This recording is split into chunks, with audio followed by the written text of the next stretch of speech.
என்னப்பா பிரச்சனை? மெத்த வீட்டுக்கார பொண்ணுங்க டவுன்ல படிக்குதுங்களா, பரிச்சு லீவுக்காக இங்க வந்ததுங்க. கைலாச முதலாளி மகன் கையை பிடிச்சிட்டு.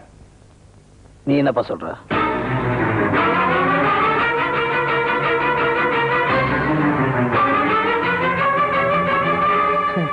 அப்படியெல்லாம் ஒண்ணும் நடக்கலங்க. அந்த தம்பி எப்படி சொல்லுத? நீ என்ன சொல்ற? நேத்து நான் வாழைத்தோப்பு பக்கமா தனியா வரப்ப என்ன வழி மறிச்சு என்கிட்ட தகாத வார்த்தையெல்லாம் பேசினாருங்க. என்ன இது புதுசா இருக்கு? ஊர்ல ஒரு ஆம்பளை பொண்ணு கிட்ட பேசினா அது ஒரு தப்பா? பேசுனது தப்பா இல்லையன்றதுல இப்ப கேள்வி. பேச்சுக்கு அப்புறம் என்ன நடந்தது அதுக்கு மட்டும் பதில் சொல்லு. ஐயா அது மட்டும் இல்லைங்க, என் கையை பிடிச்சு இழுத்து அசிங்க அசிங்கமா வேற பேசுறாரு. அது என்னன்னு சொல்லு, எல்லாரும் கேட்கணும். இது 4 பெரிய மனுஷங்க கூடுற பஞ்சாயத்து. இங்க மட்டும் மரியாதை இல்லாம பேசக்கூடாது. ஏமா அவர் உன்னை கையை பிடிச்சி இழுத்தாருன்னு சொல்ற, அதை யாராவது பார்த்தாங்களா? நான் அந்த கொடுமை என் கண்ணால பார்த்தேங்க. இதை போய் கொடுமைங்கிறா? இதெல்லாம் பாக்குறதுக்கு கொடுத்து வச்சிருக்கோம்ப்பா. கைலாசம், நீங்க என்ன சொல்றீங்க? எல்லாருக்கும் ஒரே நியாயம் தாங்க. என் பையங்கிறதுக்காக நீங்க ஒண்ணும் பார்க்க வேண்டாம். நீங்க என்ன தீர்ப்பு சொல்றீங்களோ அதை தாராளமா சொல்லலாம். நம்ம ஊர் வழக்கப்படி பொண்ணுங்கிட்ட தவறா நடக்கிறவங்களுக்கு கொடுக்கிற தண்டனை என்னன்னு உங்க எல்லாருக்குமே தெரியும்.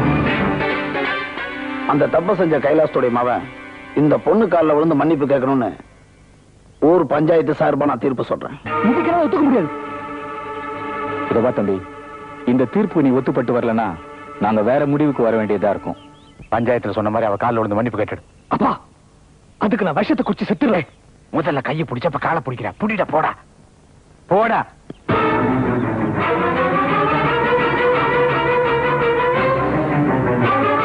அதான் தீர்ப்பு சொல்லிட்டார்ல, காலில் விழு.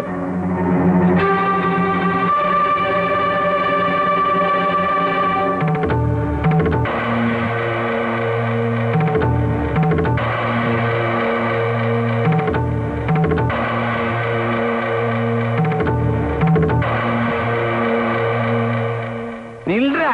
போயும் போய் அந்த பொண்ணு கையை பிடிச்சிருந்திருக்கே, அது மூஞ்சியும் முகர கட்டியும் எப்படா உனக்கு மனசு வந்துச்சு? பிடிக்குமா? எங்கடா பொட்டி தூக்கிட்டு கிளம்பிட்ட? ஆவுன்னா பொட்டி தூக்கிட்டு கிளம்பிடுவீங்களா? இனிமே அந்த ஊர்ல ஒரு நிமிஷம் கூட இருக்க போறேன். மெட்ராஸ்க்கு திரும்பி போறேன். அப்படின்னு பெருசா தப்பு பண்ணிட்ட. ஒரு பொண்ணோட கையை பிடிச்சுக்கிட்ட, அதுக்கு போய் பெருசா பஞ்சாயத்து கூட்டுறானுங்க. நீ அவங்க கூட சேர்ந்துட்டு ஒரு புட்டச்சி காலை வச்சு சொல்ற.